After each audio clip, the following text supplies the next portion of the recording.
Kamere. Oui. C'est pour vous dire qu'au PPRD, il y a la démocratie.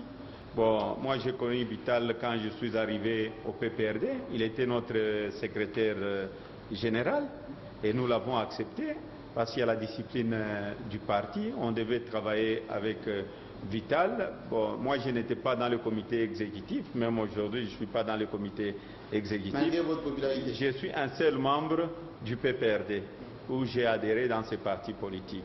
Quand j'ai adhéré dans le parti politique, j'étais d'abord, les gens disaient, il fallait se méfier de ces messieurs-là.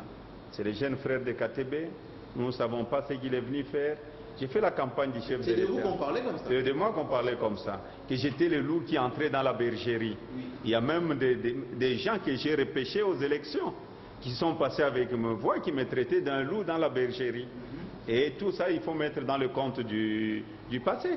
Mais la personne, moi je ne garde jamais de rancune. Mais ça fait combien de temps que vous vous êtes parlé, Moïse Katumbi, avec Vital Kamere? Avec Vital Kamere, je crois que ça fait plus ou moins 4 ans qu'on n'a pas parlé avec Vital Kamere.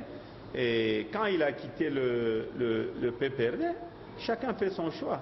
Il a fait son choix, je crois que nous avons respecté. C'est ça même la démocratie. Mais pourquoi il dit que vous vous appelez régulièrement et qu'il vous garde sous la main pour que vous basculez dans l'opposition? Non, de toute façon, bon, peut-être quand je dors, il m'appelle, peut-être dans le rêve, ça peut arriver aussi. Parce qu'aucun jour, j'ai mon GSM, vous pouvez aller vérifier partout. Bon, ça fait longtemps. Quand il était président de l'Assemblée, je l'appelais. On parlait avec lui, on était dans le même parti politique. Moi, je voudrais souhaiter bonne chance à Vital Kamere, mais ce que Vital ne doit pas oublier, nous étions dans un bateau. Lui, il a vu qu'il n'allait pas partir dans ce bateau. Vital est parti. Quand il est parti, je crois, pour le moment, quand je suis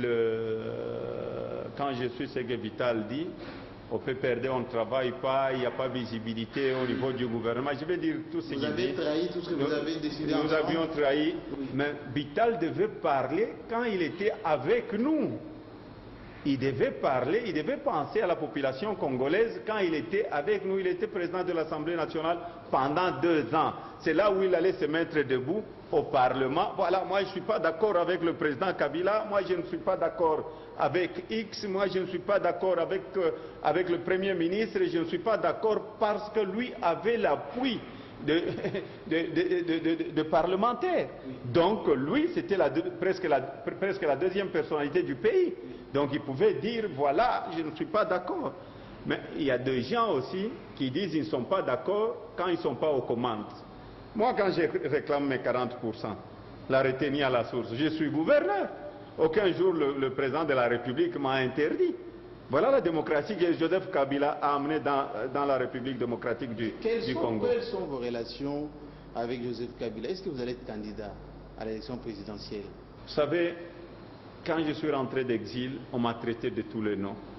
Et ma première année, il y a eu beaucoup de gens qui m'ont accusé chez les chefs de l'État. Vous pouvez poser la question chez les chefs de l'État.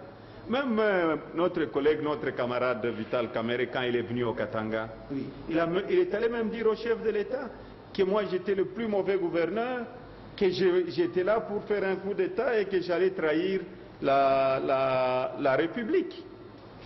Que j'allais trahir la République et j'étais candidat président de la République. Vous pouvez poser la question au président de la République. Et j'avais répondu au chef de l'État.